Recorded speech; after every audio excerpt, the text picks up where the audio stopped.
여호와께서 모세에게 이르시되 불뱀을 만들어 장대 위에 매달아라. 물린 자마다 그것을 보면 살리라. 모세가 놋뱀을 만들어 장대 위에 다니 뱀에게 물린 자가 놋뱀을 쳐다본 듯 모두 살더라. 지난주에 우리는 기섭의 뱀, 새끼의 독사로 표현된 단의 영적 현실에 대하여 살펴보았습니다. 그 단의 영적 현실은 창세기 3장의 죄로 인한 죽음이며, 그러니까 단의 영적 현실이 우리의 현실이라는 거예요. 죄로 인해 죽은 자들. 그러하기에 여호와의 구원을 기다린다라는 외침으로 마치고 있었습니다. 악한 실체, 그것만 생각하면 소망이 없는 그 죄된 현실. 여호와여, 나는 주의 구원을 기다립니다. 구원해 주십시오라는 절규가 절로 나올 수밖에 없는 세상을 우리가 살아가고 있습니다. 특별히 뱀, 나아쉬가 어떤 문장에 나왔었냐 하면 복음을 설명하는 상황과 문장에 나오고 있었습니다. 우리가 창세기 3장, 또 출애굽기의 모세 지팡이와 관련된 기사, 그리고 요한복음으로 연결된 민수기 21장에 광야에서 들린 놋뱀의 기사에 나아쉬가 나오고 있었음을 우리가 살펴보았고요. 오늘은 그 나아쉬, 뱀과 관련해서 조금 더 살펴보도록 하겠습니다. 하나님께서 이스라엘 백성들을 물어 죽게 한 불뱀이 민수기에 등장한 시기가 이스라엘 백성에게 있어서 어떤 시기였어요? 하나님께서 이스라엘 백성을 출애굽시킨 이후에 가나안에 들어가기 전 광야에서 있었습니다. 이게 중요하다는 거죠. 저와 여러분의 말씀이기 때문에 그래요.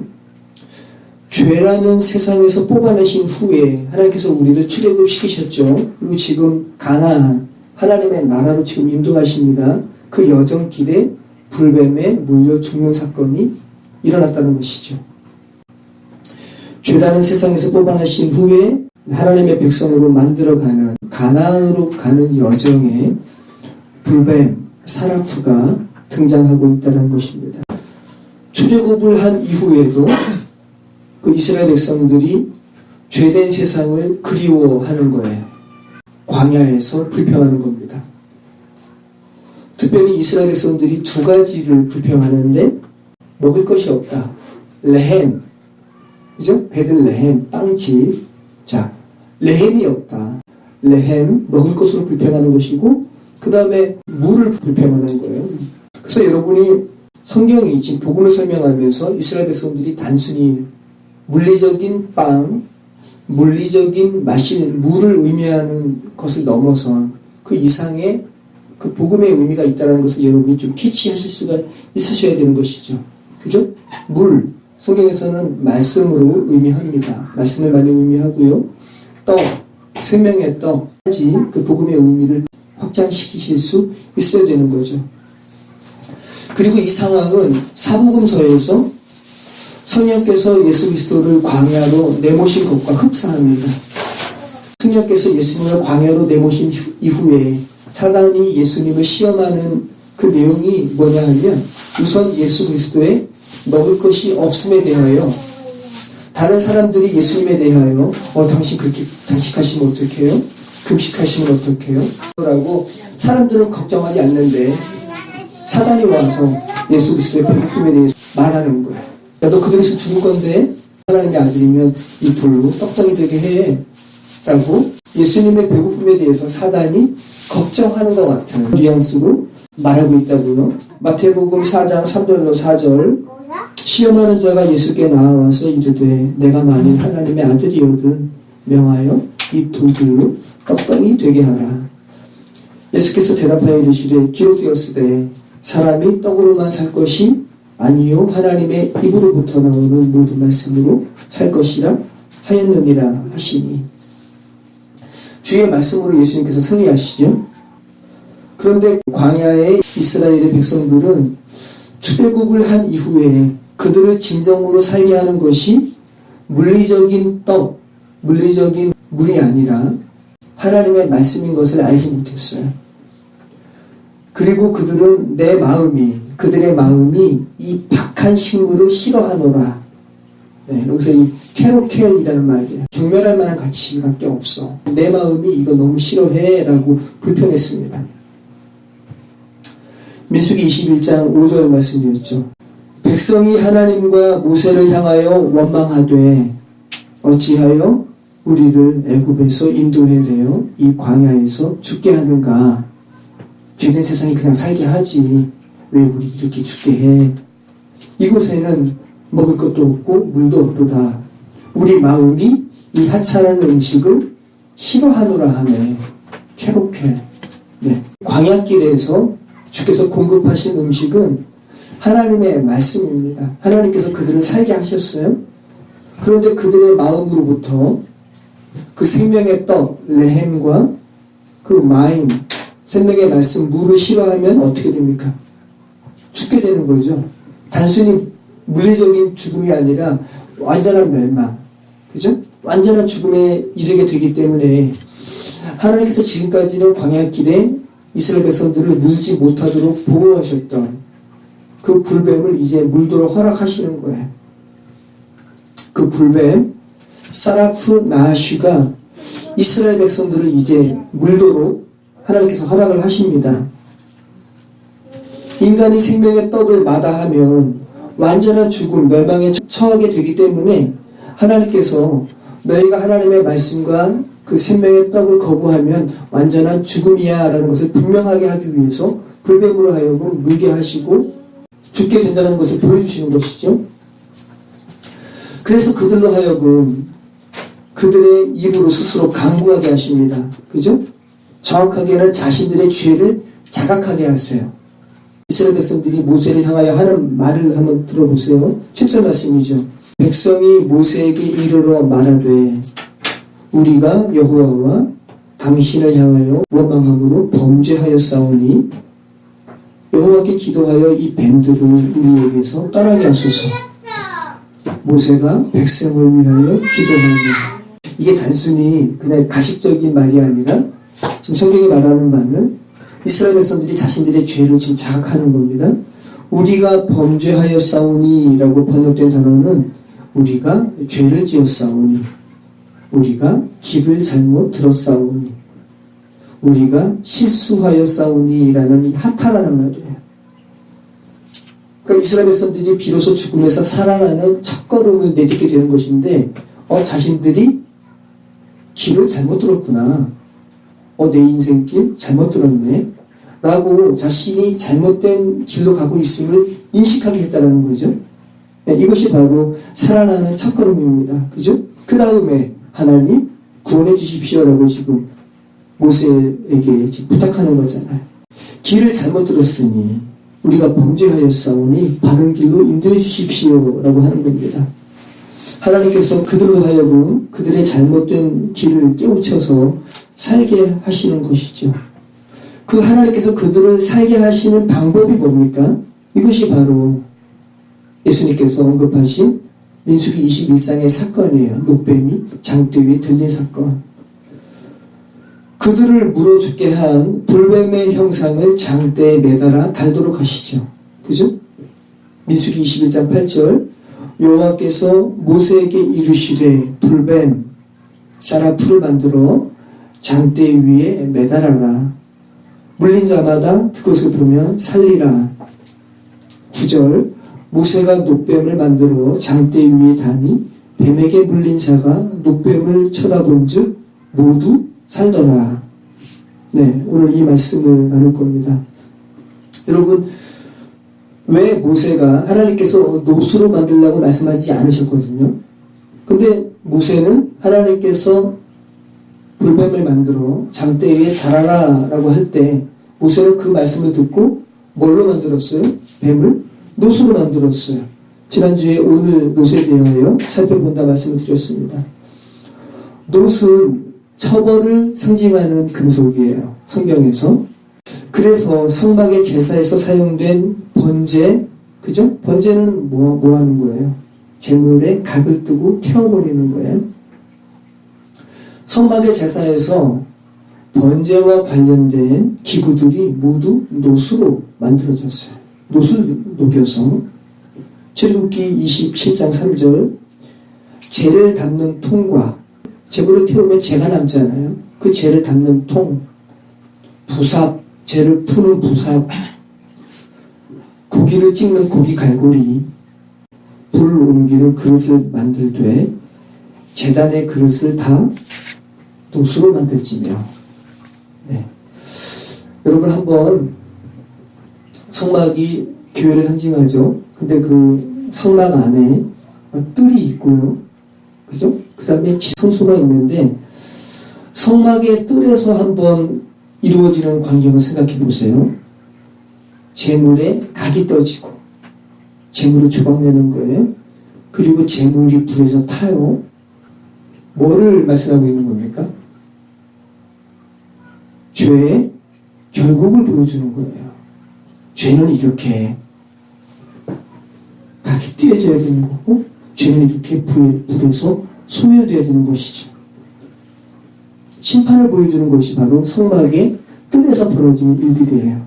그런데 그 성막의 뜰에서 죄의 결국을 보여주는 그 모든 기구가 뭘로 만들어졌다고요? 노수로. 성막의 뜰은 죄가 처리되는 장소입니다. 그래서 그 성막의 뜰에서 사용되는 재료도 죄를 인식하게 하는 노수로 만들어졌다는 거예요.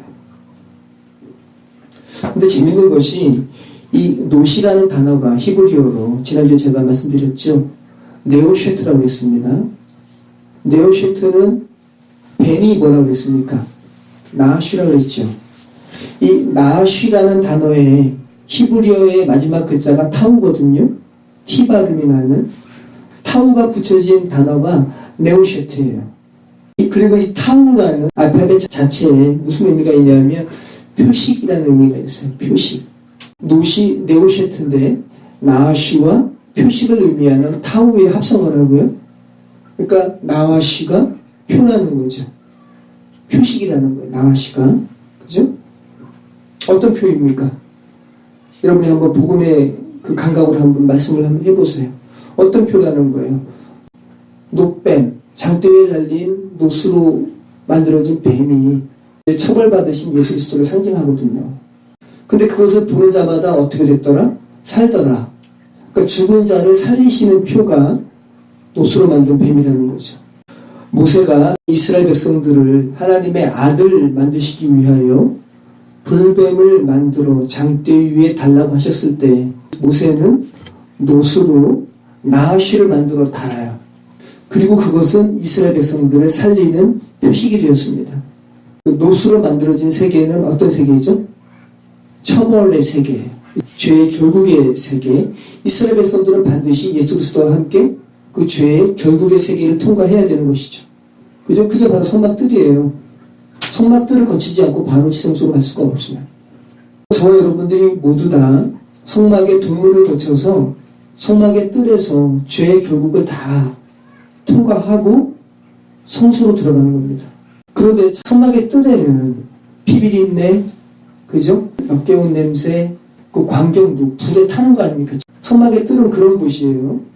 그런데 그 성막의 뜰에 그런 곳을 통과해서 성소로 들어가면 전혀 다른 시각적인 세계가 펼쳐지는 거예요. 시각적인 것뿐만 아니라 영적인 다른 세계가 펼쳐지는 겁니다. 성소 안에는 빛이 있어요. 등대가 있단 말입니다. 그리고 진설병이 있어요. 예수 그리스도의 떡, 생명의 떡 예수 그리스도. 성막의 뜰에 있는 노새 바다와는 달리 성소는 아름다움으로 가득 차 있습니다. 그런데 성막의 뜰, 노새 세계를 거쳐야 성소 안으로 들어갑니다. 여러분 보세요. 성소는 가죽으로 덮여있기 때문에 캄캄한데 거기 등대가 있단 말이죠. 빛의 세계죠. 그죠? 근데 그 성소 안에 또 뭐가 있습니까? 지성소가 있죠. 네. 지성소 안에 들어가면 석회소가 있는 거잖아요. 근데 지성소 안에는 인위적인 빛이 없어요. 등대가 없다고요. 그런데 지성소 안은 그 하나님의 임재 자체로 밝은 거예요. 전혀 다른 세계란 말이죠. 자, 지금 노새 세계에 대해서 여러분께 말씀드리고 있어요. 노스는 죄가 처벌되어야 함을, 죄가 반드시 처리되어야 함을 말하고 있는 것이죠. 근데 하나님께서 그 뱀을 장대에 만들어 매달아라 라고 말씀하실 때는 그 어떤 의미가 있겠습니까? 여러분과 함께 장대 위에 매달려서 죽는 그 장대에 달린 노뱀이 무엇인지, 그죠? 무엇을 의미하는지 심사숙고하면서 바라보게 하시는 거죠. 하나님께서 모세에게 말씀하시는 것이. 이것이 바로 보는 거예요. 보는 거. 여러분이 상징물로 목걸이에 달고 다니는 십자가, 이런 의미로 보세요. 십자가라는 나무에 달리신 예수 그리스도의 의미가 어떤 것인지 한번 살펴보시라는 겁니다. 그럴 때 물린 자마다 살더라. 그럴 때 살아나는 역사가 있다는 것이죠. 민수기 21장 9절 모세가 노뱀을 만들어 장대 위에 다니 뱀에게 물린 자가 노뱀을 쳐다본즉 모두 살더라. 네. 원문에는 모두란 말이 없어요. 그런데 그 의미예요. 네. 물려 죽은 자들 중에 장대 위에 매단 노뱀을 보는 자마다 각각이라는 의미예요. 그러니까 보는 자마다 모두 살았다라는 의미입니다. 이 원문을 제가 잠시 말씀을 드릴게요. 제일 처음에는 임이라는 말이 있고요. 그럼에도 불구하고라는 그런 불변사입니다. 이미 물려 죽은 자가, 이미 죽었던 자가 그럼에도 불구하고라는 의미예요.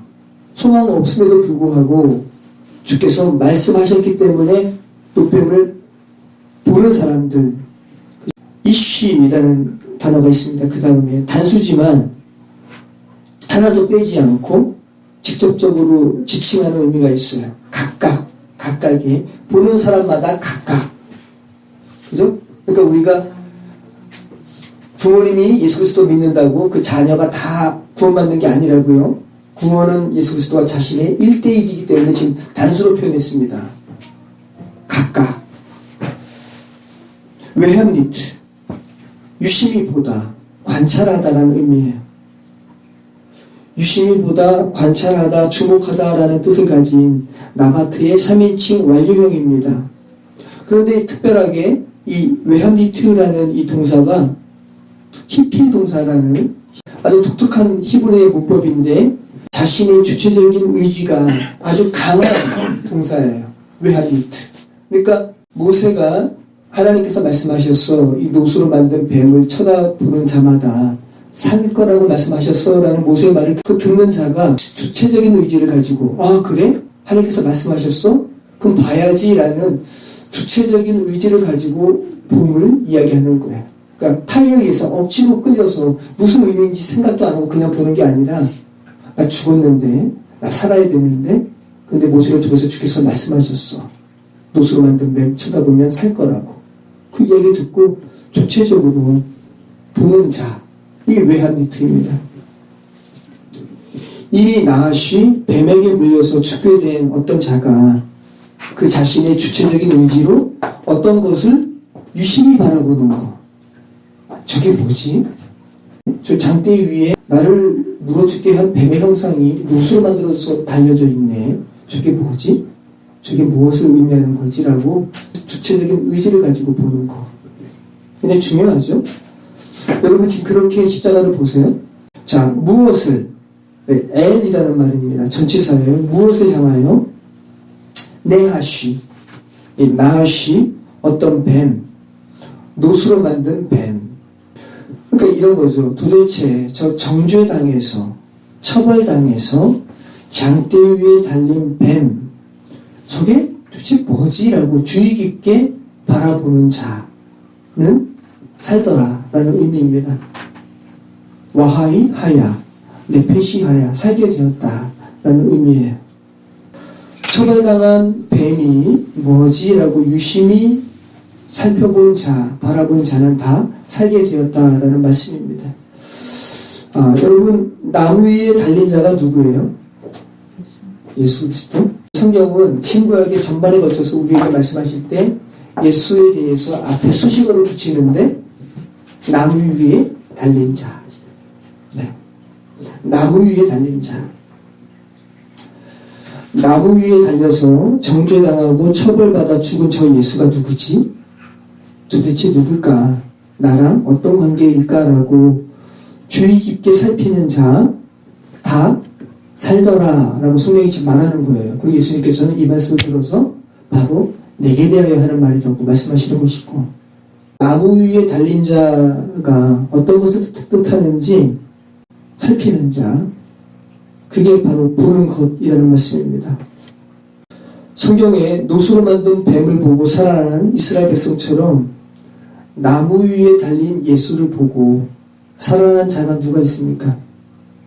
나무 위에 실제로 달린 예수님을 바라보고 산 자가 누가 있어요? 예수님의 우측편에 있던 강도는 자신 옆에 나무에 달린 예수님이 무엇을 의미하는지 알았죠. 그래서 그는 살았습니다. 누가복음 23장 39절로 43절이죠. 달린 행악자 중 하나는 비방하여 이르되, 달린 행악자 중 하나는 비방하여 이르되 내가 그리스도가 아니냐, 너가 우리를 구원하라 하되. 그러니까 빈정대는 거죠. 너가 그리스도라며 그럼 너도 구원하고 나도 구원해봐 라고 빈정대는 거예요. 뭐 물리적으로 봤더라도 그 본 게 아니죠. 비방하는 거죠. 그랬더니 우편에 있던 강도는 그 예수님을 힐난하는 그 강도를 꾸짖는 거예요. 그 사람을 꾸짖어 가로되 내가 동일한 정죄를 받고서도 하나님을 두려워하지 아니하느냐? 우리는 우리가 행한 일에 상당한 보응을 받는 것이니 이에 당연하거니와. 이 강도의 고백은 우리의 고백이죠. 우리가 나무 위에 달려 죽는 존재거든요. 그죠? 우리 행한 일에 마땅한 보응이에요. 우리가 나무 위에서 처벌받는 것은. 우측편에 선 강도는, 매달린 강도는 알았습니다. 우리는 우리가 행한 일에 상당한 보응을 받는 거야. 당연해. 그런데 이 사람이 행한 것은 옳지 않은 것이 없느니라 하고 이르되 예수여 당신의 나라에 임하실 때에 나를 기억하소서 하니, 예수께서 이르시되 내가 진실로 내게 이르노니 오늘 내가 나와 함께 어디 있으리라? 낙원에 있으리라 하십니다. 구원받았어요. 살아났어요. 장대에 달린 처벌당하시는 예수를 보고 살아났습니다. 또 누가 알아봅니까? 장대 위에 달린, 나무에 달린 예수님을 또 누가 알아봐요? 하나님의 아들이신지. 네. 예수 그리스도의 사형을 집행했던 로마 백부장이 알아보죠. 마가복음 15장 38절로 39절. 이에 성소 휘장이 위에서부터 아래까지 찢어져 둘이 되니라. 그러니까 길이 만들어진 거죠. 하늘로부터 땅으로 나가는 길이 열려졌어요. 예수를 향하여 섰던 백부장이 그렇게 숨지심을 보고 이 사람은 진실로 하나님의 아들이었도다 하더라. 네, 하나님의 아들이 하늘로부터 땅까지 길을 열어주신 것을 백부장이 고백하는 것을 보고, 마가복음 기자는 예수님의 죽으심의 순간에 특별히 성소의 휘장이 위에서부터 아래로 찢어짐을, 그 방향을 묘사하고 있어요. 어디서부터 찢어졌는지, 그리고 그와 동시에 로마 백부장이 무엇을 고백했는지 그 고백을 기록하고 있어요. 그러니까 단순하게 기록된 게 아니라는 거죠. 나무 위에 달린 자 예수는 하나님의 아들이었다라는 겁니다. 휘장의 두께가 여러분 얼마큼 될 것 같아요? 10cm랍니다. 이거 사람이 찢을 수 있어요, 없어요? 못 찢어요. 일부러 찢을 수 없는 것이 휘장입니다. 근데 이 휘장이 예수 그리스도의 죽으심의 순간에 하늘로부터 땅으로 찢어졌다고요. 길을 내셨다고요. 근데 여러분, 휘장은 어떤 기능이 있습니까? 휘장을 왜 했어요? 그렇죠. 네. 성소 안에 지성소가 있는데 성소와 지성소를 가리는 게 휘장이에요. 그 휘장이 위에서부터 아래로 찢어짐의 방향을 기술하고 있다는 것은 무엇을 의미하는 겁니까? 지성소 안은 완전한 하나님의 임재거든요. 하나님과 죽어있던 이들을 가리고 있었던 가림막이 이제는 예수 그리스도의 죽으심으로 말미암아, 장대 위에 달린 예수 그리스도의 죽으심으로 말미암아 더 이상 인간과 하나님 편의 가림막이 필요 없음을 말씀하고 있는 거죠. 하나님과 죽어있던 이들을 하나로 만드시는 길이 하늘에서부터, 위에서부터 이루어졌다는 것을 말씀하고 있는 거죠. 바로 예수 그리스도의 죽음으로 인한 일이었습니다. 자, 노수로 만들어진 뱀을 쳐다본다는 것은 이런 일들을 살피는 것을 의미해요. 휘장이 왜 위에서부터 찢어졌을까? 그리고 왜 그 전에 우측편의 성 강도는 예수께 그렇게 요청했을까? 이런 것들을 살피는 것, 이것이 바로 노수로 만든 뱀, 장대에 달린 뱀을 쳐다보는 것입니다. 근데 이런 의식 없이 그냥 무심코 보는 자들, 나무 위에 달린 예수님을 본 자들은 많았어요. 그런데 그냥 무심코 나무 위에 달린 예수님을 본 자들은 어떻게 봅니까? 유심히 보는 게 아니라 고개를 그냥 절레절레 흔드는 거예요. 마태복음 27장 39절로 44절. 지나가는 자들은 자기 머리를 흔들며 예수를 모욕하여 이르되 성전을 헐고 사흘에 짓는 자여, 내가 만일 하나님의 아들이거든 자신을 구원하고 십자가에서 내려오라 하며, 그와 같이 대제사장들도 서기관들과 장로들과 함께 희롱하여 이르되 그가 남은 구원하였으되 자기는 구원할 수 없도다. 그가 이스라엘의 왕이로다. 지금 비웃는 거예요. 빈정대는 겁니다. 지금 십자가에서 내려올지어다. 그리하면 우리가 믿겠노라. 비웃는 거야.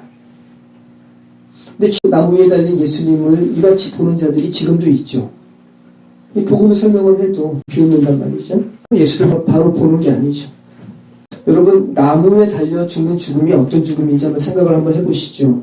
성경에는 나무에 달려 죽는 사람들의 기사가 간혹 있습니다.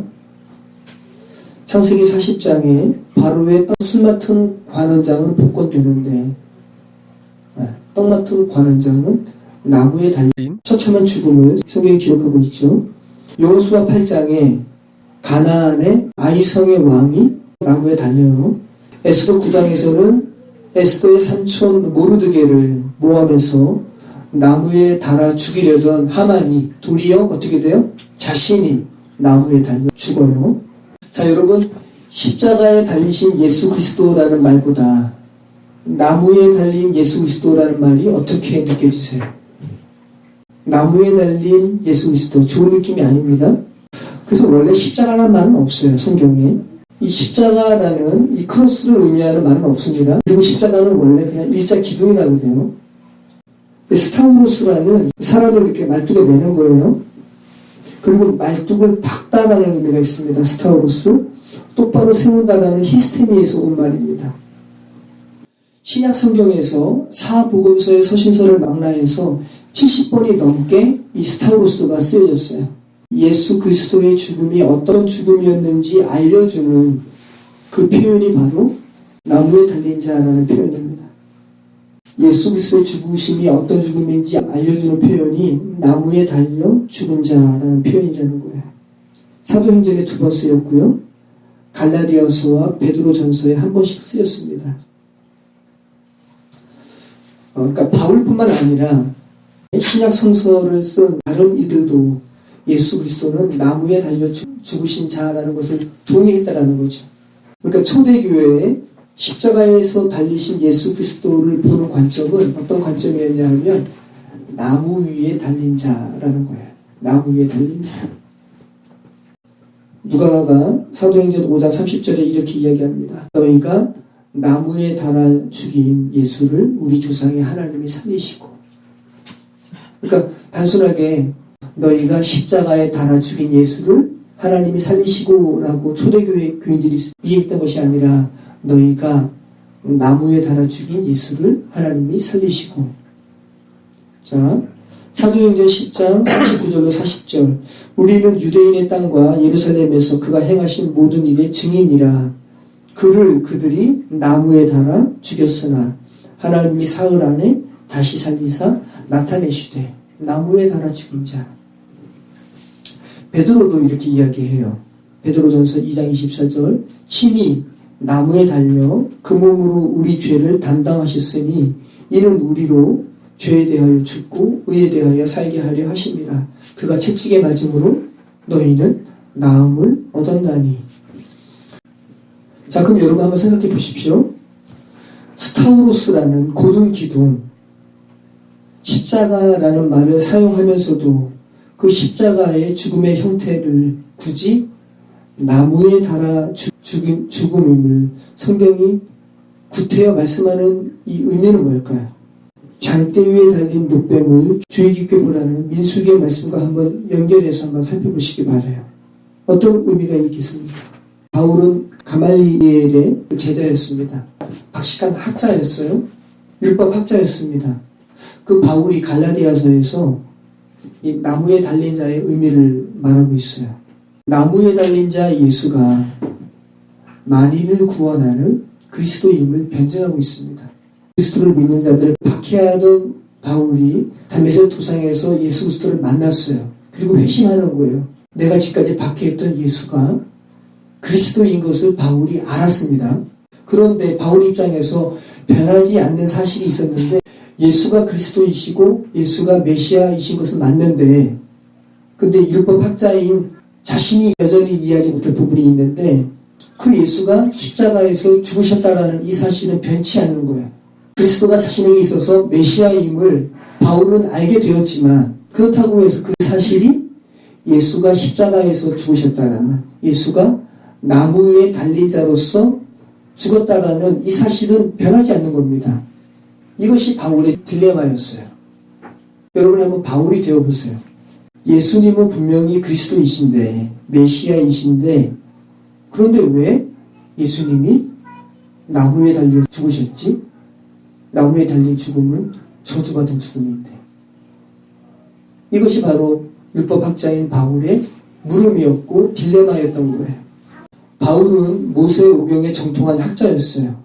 가나안에 입성하기 전에 하나님의 말씀을 광야에서 새롭게 태어난 자들, 새로운 세대들에게 너희가 하나님의 나라를 상징하는 가나안에 가서 지켜야 할 규례에 대하여 설교한 것이 신명기입니다. 신명기에 이 나무에 달린 자의 구절이 많이 나오는데 신명기에서 나무에 달린 자와 예수 그리스도의 메시아 되심에 대하여 바울이 깨닫게 되었어요. 그것을 논증하는 겁니다.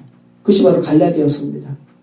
바울은 토라의 학자로서 굉장히 중요한 하나의 어휘를 어떤 본문이 똑같이 중복하고 있을 때 똑같이 내포하고 있을 때 그 중에 하나는 나머지 하나의 해답을 제시하는 성경 해석의 원리를 바울은 알았어요. 학자였기 때문에 신명기의 이 원리를 바울이 적용하는 거예요.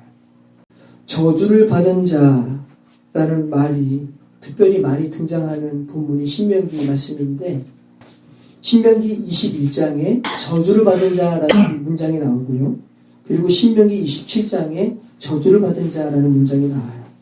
신명기 21장 22절부터 보시면 저주를 받은 자라는 말이 나옵니다.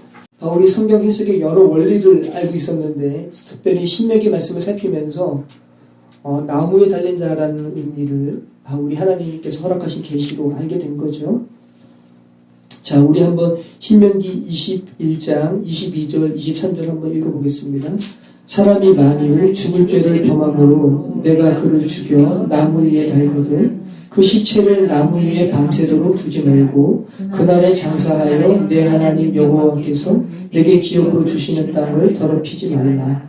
나무에 달린 자는 하나님께 저주를 받았음이니라. 네, 나무에 달린 자는 하나님께 뭘 받았다고요? 저주를 받았다고요. 그러니까 바울은 이것이 너무 예수 그리스도의 메시아 되심에 대하여 인정하지 못하는 굉장히 큰 걸림돌이었던 거예요. 저주받은 자가 어떻게 메시아가 될 수 있는가? 근데 다메섹 도상에서 만난 예수는 정말 메시아니까 바울이 딜레마에 빠진 겁니다. 우리가 이 부분에 저주를 받는다라는 표현이 처음 나온 이후에 저주를 받는다라는 표현이 없다가 27장 15절부터 다시 나와요. 제가 장절로 이렇게 말씀드리지만 모세오경 자체는 장절이 없어요. 이 장절은 후대에 출판할 때 찾아읽기 편하게 하기 위해서 숫자를 붙인 거고 원래는 다 그냥 한 문서란 말입니다. 그러니까 지금 이게 하나로 여러분이 연결시킬 수 있어야 되는 거죠. 21장 22절 23절에 저주를 받는다라는 표현이 나온 이후에 같은 맥락의 문장을 계속 모세가 설교하는 거예요. 그러다가 27장 15절부터 저주를 받는다라는 표현이 다시 한번 나오고 있죠. 장색의 손으로 조각하였거나 부어 만든 우상은 여호와께 가증하니 그것을 만들어 은밀히 세우는 자는 저주를 받을 것이라 할 것이요 모든 백성은 응답하여 말하되 아멘 할지니라. 이게 지금 에발산에서 지금 외치는 겁니다. 그의 부모를 경홀히 여기는 자는 저주를 받을 것이라 할 것이요 모든 백성은 아멘 할지니라. 계속 나오죠. 그의 이웃의 경계표를 옮기는 자는 저주를 받으라 할 것이요 모든 백성은 아멘 할지니라. 맹인에게 길을 잃게 하는 자는 저주를 받을 것이라 할 것이요 모든 백성은 아멘 할지니라. 자, 이와 같이 이 같은 그 저주와 관련된 본문의 결말이 어디냐 하면 26절 말씀이에요. 지금 계속 저주를 받을지니라 21장 22절부터 나오면서, 그죠? 그러면서 27장 15절부터 계속 저주를 받을지니라 계속하면서 어떤 자가 저주를 받는지 여러 가지 경우를 말하고 있다가 모세가 최종적으로 결말을 제시하는데 26절 말씀이 그 결말이라는 거예요. 어떤 자가 저주받는지 알아? 내가 이렇게 장황하게 계속 이야기했는데 저주받는 자는 어떤 자인지 말하는 겁니다. 26절 말씀이에요. 우리 같이 한번 읽어보겠습니다. 이 율법의 말씀을 실행하지 아니하는 자는 저주를 받으라 할 것이요 모든 백성은 아멘 할지니라. 네. 바울은 성경학자로서 신명기 21장 23절을 나무에 달린 자 예수 그리스도에 관한 문제 제기로 본 거예요. 무슨 말이냐면 나무에 달린 자는 저주를 받은 것인데 그리스도이신 예수께서 왜 나무에 달리셨을까? 라는 문제 제기를 한 거예요, 바울이. 그리고 그 해답을, 바울은 율법의 학자니까 이 성경 해석이 중첩된 어휘가 하나는 문제 제기하면 나머지는 그 문제 제기에 대한 답을 하는 것이 성경 해석의 원리라는 것을 바울은 알고 있었거든요. 그래서 그 해답을 26절에서 본 거예요. 26절에서 찾은 겁니다. 그 해답, 율법의 말씀을 실행하지 않는 자는 저주를 받을 것이요 라는 부분을 21장 22절 23절에서 예수와 관련된 예수는 그리스도이신데 왜 저주를 받으셨을까 라는 이 질문에 대한 해답을 26절에서 찾은 거예요, 바울이. 정리하면 예수 그리스도는 메시아이신데 왜 나무에 달리는 저주를 받으셨을까라는 질문과 그 질문의 답은 뭐라는 겁니까? 율법의 말씀을 실행하지 못해 죽은 사람들을 살리기 위한 저주라는 거예요. 예수께서 나무에 달리신 그 죽음은 예수님은 모든 율법을 다 지키셨죠. 근데 인간들은, 죄된 인간들은 하나님께서 제시하신 그 율법 지킬 수 있어요, 없어요? 지킬 수 없어요. 지킬 수 없으면 우리는 다 어떻게 돼야 돼요? 나무에 달려 저주받아야 돼요. 근데 예수님은 우리를 살리시기 위해서 자기가 친히 나무에 달리시는 그 죽음을, 저주받는 죽음을 본인이 당하셨다고요. 예수 그리스도는 메시아이신데 왜 나무에 달리는 저주를 받으셨을까라는 그 질문과 그 질문의 답은 율법의 말씀을 실행하지 못해 죽은 사람들을 살리기 위한 그 저주라는 거예요. 율법을 모두 지켜서 흠이 없는 자, 율법에 흠이 없는 자, 예수 그리스도시죠. 그 예수가 나무에 달려 죽으셨다면, 나무에 달려 저주를 받았다면 그 저주받는 그 행위는 율법을 지키지 못해 저주 아래 놓인 자들을 자유케 하시는 죽음이시구나라는 것을 바울은 알았던 겁니다. 이게 바로 바울을 하나님께서 사도로 부르신 하나님의 선물이신 거죠. 바울이 아니면 신명기의 이 말씀을 갈라디아서에 기록할 수가 없었을 거예요. 그 깨달음을 바울이 갈라디아서 3장 13절에 기록하고 있어요. 갈라디아서 3장 13절 말씀 한번 보시죠. 그리스도께서 우리를 위하여 저주를 받은 바 되사 율법의 저주에서 우리를 속량하셨으니 기록된 바 나무에 달린 자마다 저주 아래에 있는 자라 하였습니다. 네. 하나님께서 바울을 복음 전도자로 사도로 부르신 이유입니다.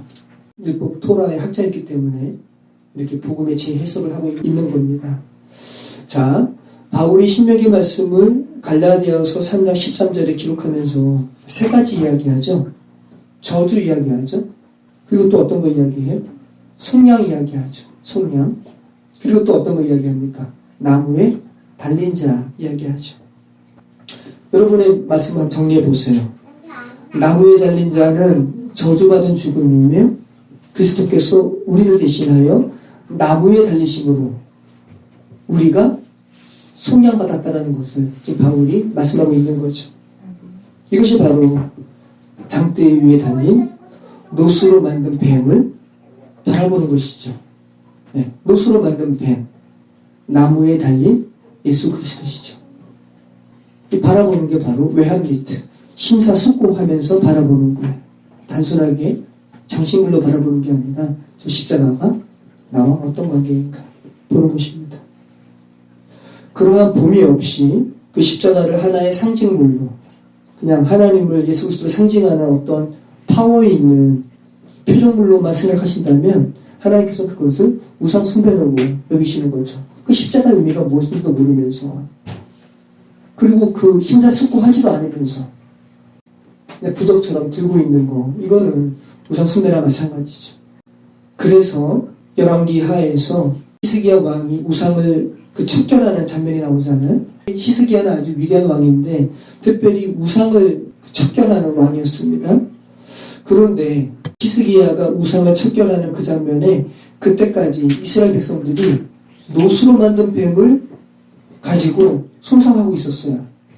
그러니까 지금 하나님께서 노수로 만든 뱀을 보라고 하신 그 말을 이스라엘 백성들이 곡해한 거죠. 열왕기하 18장 3절로 4절 히스기야가 그의 조상 다윗의 모든 행위와 같이 여호와께서 보시기에 정직하게 행하여 그가 여러 산당들을 제거하며 주상을 깨뜨리며 아세라 목상을 찍으며 네, 다 우상이죠. 그 다음에 하나 더 이야기하는 거예요. 모세가 만들었던 노뱀을 이스라엘 자손이 이때까지 향하여 분향함으로 그것을 부수고 뭐라 하였더라? 누후수단이라 일컬었더라. 자, 여러분 왜 이스라엘 백성들이 하나님의 임재와 그죠? 하나님의 말씀 곁에 있으면서도 송아지 섬기는 우상, 아세라 목상을 섬기는 것처럼 누후수단과 같은 눈으로 보이는 노수로 만든 뱀을 숭상하는 잘못을 범할까요? 노수로 만든 뱀을 이스라엘 백성들이 계속 예배했다는 거죠. 이것이 바로 혈육 있는 자들, 죽어있는 자들의 특성이라는 거예요. 죽은 자들은 눈으로 뭔가 제시돼야지 믿는다라는 거예요. 하나님은 그게 아니라 노수로 만든 뱀을 쳐다보라고 하는 것은 물리적인 바라봄 이전에 지금 우리가 지금까지 살폈던 이 저주받은 자의 죽음이 어떤 것인지 예수께서 너희를 대신하여 노수로 뱀의 형상이 되어서 죽는 죽음의 의미가 어떤 것인지 그 하나님의 은혜를 심사숙고하면서 바라보라는 것이 그 바라보라는 것이지 물리적인 노수로 만든 뱀 쳐다보는 그 물리적인 표면적인 것과는 전혀 거리가 멀다는 것이죠. 그런데 그들은 노뱀을 보라는 하나님의 말씀을 문자적으로만 이해했어요. 그죠? 여러분 한번 본다라는 거 생각해 보세요. 단순히 본다라는 것은 여러분 이거 보세요 한번. 이게 뭐예요? 찻잔이죠? 커피잔. 근데 이게 단순히 보는 것은 그냥 보는 거예요. 이거 지금 여러분 마음 안에 있는 게 아니잖아요. 그죠? 단순히 보기만 하면 그 보는 대상과 나는 하나 된 게 아니에요. 그냥 여전히 분리되어 있는 거지. 그냥 보는 거지. 그런데 예수 그리스도를 진정으로 바라보는 것은 내 마음에 이 장대에 있는 예수께서 내 마음에 있는 것이죠. 그죠? 밖에 있는 것이 아니라고. 여러분 밖에 있는 것이.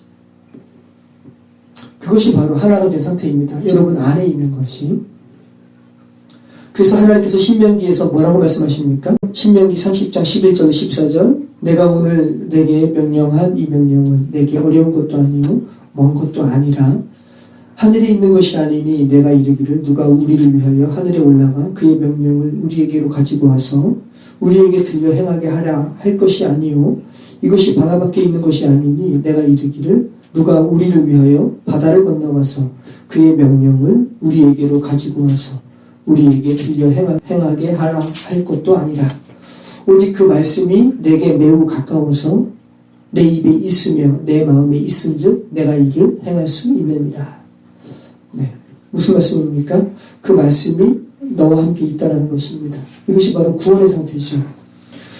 구원의 상태는, 신약의 표현으로 살리심을 받은 상태는 나의 죽음을 처리하신 그리스도의 십자가가 내 안에 서 있는 자죠. 나를 살리시는, 나를 보게 하시는 십자가가 내 밖에 세워진 것이 아니라 내 안에 새겨진 자. 그래서 누수단처럼 밖에서 물리적으로 보는 것으로 끝나지 않고 내 안에 십자가가 새겨진 자. 이것이 바로 구원을 받은 자입니다. 네, 모쪼록 그렇게 장대 위에 달린 돛배, 나무에 달린 자, 십자가의 예수 그리스도를 바라보시는 저와 여러분 되시기를 축원합니다. 기도하겠습니다. 십자가를 바라보는 것, 장대 위에 달린 돛뱀을 바라보는 것, 나무에 달린 자, 저주받은 자, 예수 그리스도를 바라보는 것이 어떤 것인지 생각해 보았습니다. 저주받은 자를 주께서 어떻게 회복시키시는지, 살리시는지 그 진리가 우리 영혼들 가운데 들려지게 해주시옵소서. 예수 그리스도 이름으로 기도합니다. 아멘.